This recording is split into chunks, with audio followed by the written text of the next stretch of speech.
हिन वक्त असां सजावल में बीठा आहियूं ऐं सजावल में पूरे मुल्क में जंहिं हिसाब सां पेट्रोल घटिजी वियो आहे, डॉलर घटिजी वियो आहे, पर सजावल में महांगाई ते को बि कंट्रोल न थी सघियो आहे। इन महांगाई जे हिसाब सां असां कुझु शहरीनि सां तव्हांजी ॻाल्हि ॿोल कराईंदासीं।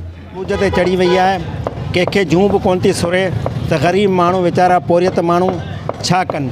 अटे खे पेचनि था त ॿोड़ कोन थी थिए, जे ॿोड़ खे पोचनि था त मसालो नथो थिए, जे मुर्गी जा रेट जी हिट लिस्ट न आहे लॻियल, का गोश्त जी लॻियल न आहे, का वापारी पंहिंजो सामान या अटो या कण जा चांवरनि जो अटो या रोज़मरे जूं जेके बि शयूं आहिनि, जा बसर आहे या पटाटा आहे, त एतिरा क़दुरु महांगा थी विया आहिनि जे ग़रीब माण्हू उन्हनि खे को ख़रीद करे नथो सघे।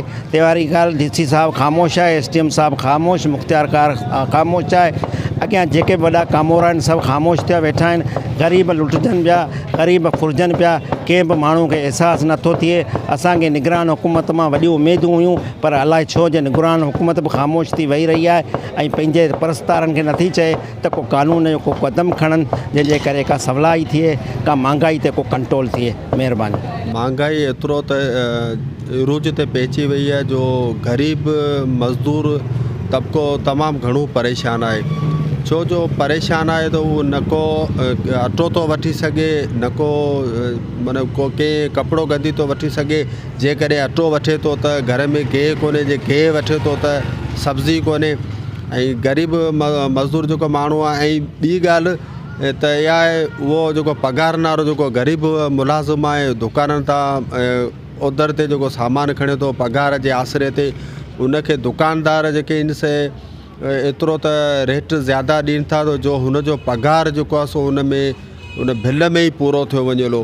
पघार उनजो बिल में पूरो थियो वञे थो ऐं हू कंहिं ॻाल्हि खे नथो पुॼी सघे। निगरान हुकूमत इहो ऐलान त कयो जेको सस्ताई जो, पर अञा ताईं उन अलाए छो उन सजावल में को ऑफिसर ध्यानु कोन पियो ॾिए, का जांच कोन पई वठे ऐं ग़रीब माण्हू जेको तो उन साॻी में जेको तो परेशानी में आहे। पूरे मुल्क जियां समूरे मुल्क जियां सजावल ज़िले में भी, सजावल शहर में, सजावल सिटी में ख़ुसूसन महंगाई जेका आहे सा रूज ते पहुतल आहे। सजावल जा हिकिड़ो त मुनाफ़ेखोर वापारी जेके आहिनि उहे पंहिंजा मनपसंद रेट पिया हलाइनि। जीअं निगरान गवर्नमेंट ऐलान खां पोइ सजावल सां उहा ई साॻियूं ज़ुल्म आहे, उहा ई मुर्गी रेट, न ई किथे मुर्गी जा रेटनि जी का लिस्ट लॻल आहे, न ई कंहिं रेस्की दुकान जे रेटनि जी का लिस्ट लॻल आहे। ऐं उन सां गॾोगॾु ॾिसो तव्हां पेट्रोल सस्तो थियो आहे, डॉलर लथा आहिनि, पर सजावल में उहे ई वापारी मनपसंद रेट पिया हलाइनि। असां निगरान हुकूमत खां इहो मुतालबो था करियूं त महिरबानी करे पूरे मुल्क जियां सजावल ज़िले ते बि रहम कयो वञे। तव्हां शहरीनि जी ॻाल्हियूं ॿुधियूं त महांगाई ते को बि जेको आहे सो ज़ाब्तो न अची सघियो आहे। महांगाई काफ़ी हद ताईं जेका आहे वधी वई आहे, डॉलर जो रेट बि किरी वियो आहे, पेट्रोल बि किरी वियो आहे। उनखां पोइ निगरान हुकूमत जेका आहे सा उनजो आवाम जो इहो तासुर आहे त निगरान हुकूमत जो को बि जेको आहे सो इन्हनि शयुनि तरफ़ ध्यानु कोन्हे त किथे महांगाई आहे, किथे महांगाई कोन्हे, किथे सस्ताई करणु खपे।